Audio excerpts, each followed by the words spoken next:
Chapitre 40. Pitié, sexualité et cruauté chez la femme. Une légende persane indique parmi les ingrédients entrant dans la composition de la femme la dureté du diamant et la douceur du miel, la cruauté du tigre, la chaude splendeur du feu et la fraîcheur de la neige. Ce sont là des ambivalences que nous avons observées dans l'archétype de la femme divine et qui sont au fondement d'un autre trait de la psychologie féminine. La coexistence chez la femme de la disposition pour la pitié et de la disposition pour une forme particulière de cruauté. Lombroso et Ferrero avaient déjà souligné que la femme est à la fois plus compatissante et plus cruelle que l'homme. Chez elle, une compassion aimante et protectrice a souvent pour pendant une cruauté, une insensibilité, une dureté et une violence destructrice qui, une fois déchaînées, dépassent celle de l'homme. Cela est historiquement attesté sous des formes collectives par les révolutions et les lynchages.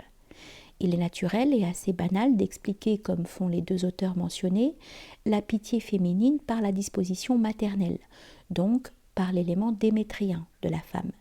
Mais la cruauté, elle, doit être expliquée en faisant référence à l'autre aspect, à l'essence la plus profonde de la sexualité féminine. L'association de la cruauté et de la sexualité fit l'objet d'une dramatisation dans l'Antiquité gréco-romaine, à travers le type de la bacchante et de la ménade. On relève toutefois la présence de cet aspect, qui n'est pas sans relation avec la qualité froide dont on a parlé, derrière les formes de sexualité féminine profane, même quand celle-ci n'est pas exaltée. Il s'agit là de la dimension froide de la femme en tant qu'incarnation terrestre, humaine, de la Vierge, de Durga, et en tant qu'être yin. Et c'est ici que les caractéristiques établies par la psychologie des sexes la plus superficielle s'inversent. À bien considérer les choses, il est nécessaire de distinguer deux formes dans le type féminin aphrodisien. La forme inférieure, qui est la femelle au sens primitif, et si l'on veut dionysiaque dans l'acception populaire de ce terme, la forme supérieure, qui présente au contraire des aspects subtils, lointains, ambigus, apparemment chastes. Partons d'une figure qui est pour une bonne part une hypostase cérébrale produite par un romantisme littéraire décadentiste et pervers, celle de Dolorès, que Swinburne appelle Notre-Dame du spasme, fille de la mort et de Priape, et au sujet de laquelle il écrit, ouvrez les guillemets, « J'ai pénétré par le dernier portail jusque dans le sanctuaire où le péché est une prière. Qu'importe si le rite est mortel, ô Notre-Dame du spasme, qu'importe, tu es tout entier, tout entière le dernier calice que nous vidons, ô atroce et luxurieuse Dolorès, Notre-Dame du spasme. » Fermez les guillemets. On se rapproche déjà de situations réelles avec D'Annunzio qui écrit, ouvrez les guillemets, « La cruauté est latente au fond de son amour, pensa-t-il pour lui. Il y a en elle quelque chose de destructeur, d'autant plus manifeste qu'est plus fort son orgasme au milieu des caresses. » Et il revoyait dans sa mémoire l'image terrifiante de Gorgone, de la femme telle qu'elle lui était apparue plusieurs fois à travers ses yeux mi-clos, à lui transporter par le spasme ou inerte et comme plongée dans un épuisement extrême. Fermez les guillemets. Il ne s'agit en aucune façon d'une cruauté due à une inversion d'un trait masculin que présenteraient certaines femmes, mais exactement du contraire. Le fait est que, pour douce et aimante qu'elle soit, une femme a toujours dans son expression, au moment du désir, quelque chose de cruel, de dur, d'impitoyable. Insensibilité et égoïsme subtil coexistent avec la douceur, la tendresse ou l'abandon. Et cela va au-delà de la personne, en vertu d'une relation essentielle de la femme avec sa substance élémentaire durgique, d'amante. Viasi note avec raison que ces aspects peuvent même apparaître chez la jeune fille idéale, la romantique Mimi telle que la décrit Murger. Ouvrez les guillemets. Elle avait 22 ans, son visage semblait l'ébauche d'une figure aristocratique, mais à certains moments d'ennui ou de mauvaise humeur, ses traits d'une finesse extrême, tendrement éclairés par l'éclat de ses yeux bleus limpides, dégageait une impression de brutalité presque sauvage, au point qu'un physionomiste y aurait peut-être lu les signes d'un profond égoïsme et d'une grande insensibilité. Fermez les guillemets. Eviasi remarque qu'on peut souvent surprendre quelque chose de semblable dans les attitudes les plus spontanées de la femme amoureuse. On comprend, ou l'on perçoit rarement, ce qu'il y a de plus subtil et de plus profond dans l'abandon de la femme.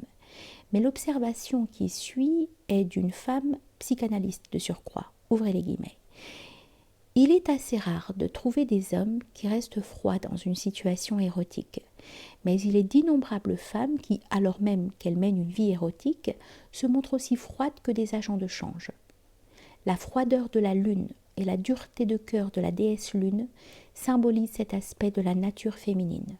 En dépit de son absence de chaleur et de son insensibilité, peut-être même à cause de son indifférence, cet érotisme impersonnel chez une femme attire souvent l'homme. Fermez les guillemets. Au demeurant, sur le plan de la vie ordinaire, on ne saurait dire si le fait que, malgré tout, la femme soit capable dans l'amour de viser un but pratique positif, faisant ainsi preuve d'une attitude calculatrice, l'homme, lui, ne pouvant qu'être accusé éventuellement d'instinctivité et de recherche irresponsable du plaisir.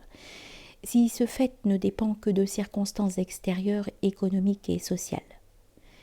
Ceci mis à part, la cruauté et la froideur féminine peuvent se manifester aussi sur le plan moral. On connaît le type de la femme orgueilleuse de tout ce que l'homme fait par amour pour elle, se montrant en héros capable de prouesses extraordinaires, car cela la valorise indirectement, mais il y a également la femme qui ressent comme une suprême preuve d'amour le renoncement pour elle à toute valeur virile supérieure et la déchéance progressive de son amant. Un personnage de Don Byrne dit, ouvrez les guillemets, « L'homme qui se perd complètement dans une femme si fort soit son amour n'est pas un homme, et la femme ressentira du mépris pour lui. » Fermez les guillemets. À quoi la femme réplique, ouvrez les guillemets, « Elle le méprisera, c'est vrai, mais elle l'aimera encore plus. » Fermez les guillemets.